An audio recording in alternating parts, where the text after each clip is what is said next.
Austatud veteranid, sinilill on talveunest ärkava looduse ja saabuva kevade üks ilusamaid ja tuntumaid sümboleid.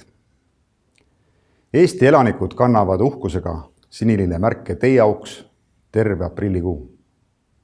Meenutades teie hindamatut panust meie riigi julgeoleku ja sõjalise kaitse tagamisel. Armsaks saanud sinilille märk sümboliseerib ühtlasi Eesti järjepidevust ja kestvust. Meie rahvusvärve, vabadussõja kangelasi, kes läksid lahingusse lauluga, enne veel, kui tõuseb päikene, ning tänaseid ja homseid vapraid kaitseväelasi ja kaitseliitlasi, kellele Eesti rahvas toetub igas olukorras. Me langetame täna pea nende võitlejate mälestuseks, kes Eesti riiklust ja vabadust kaitstes andsid oma kallima vara, oma elu. Kogu Eesti on igavesti tänulik neile ja nende peredele, keda riik peab meeles ja toetab. Me austame ja toetame samuti neid kaitseväelasi, mehi ja naisi, kes on saanud püsivaid tervisekahjustusi oma kohustuste täitmisel. Väga paljud neist, üle poole, on tervenenud ja me anname endast parima, et paranenute arv kasvaks. Kallid veteranid, tuhanded kaitseväelased ja kaitseliitlased on osalenud rahvusvahelistel rahuvalveoperatsioonidel alates 1995. aastast. 10 rotatsioonid kompanii, rühma või väiksemate spetsialiseeritud üksuste osalusel vaheldusid karmides oludes, näiteks Bagdadis ja Helmandi provintsis ning väga laias geograafilises piirkonnas Balkani poolsaare, Afganistani ja Iraagi, India ookeani ning Kesk-Aafrika Vabariigi ja Mali vahel.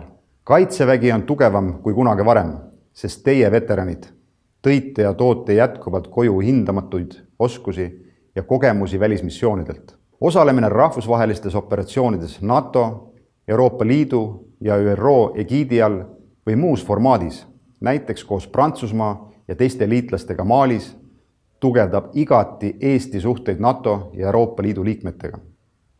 Liitlaste julgeolek on jagamatu. Me seisame koos Euroopat ähvardavate ohtude vastu nii ida kui lõuna suunal. Head veteranid, me tähistame veteranipäeva teist korda COVID-19 pandeemia tingimustes, mis ei võimalda korraldada avalikke üritusi. Ma väga loodan, et teie jaoks toimuvad tuleval aastal traditsioonilised kontserdid, kuhu saame taas ühiselt kokku tulla.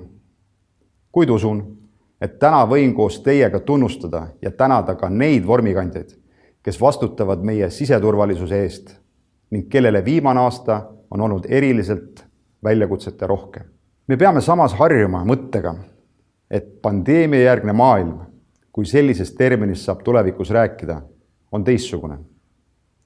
Karmistuvad julgeolekuohud on olemuslikult paljuski endised, kuid poliitiline, majanduslik ja olmeline keskkond muutub iga päevaga. Kohanemine on meie edu võti.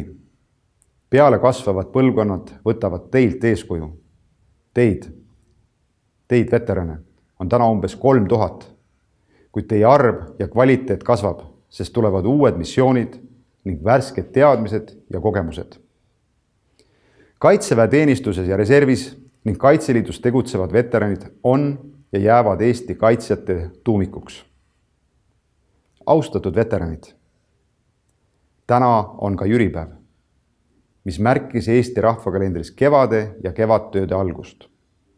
Ma loodan, et vaktsineerimine toob oodatud leevendust ning me saame järk-järgult oma igapäevase elu ja töö juurde tagasi pöörduda nii palju kui võimalik pandeemiaeelsel moel.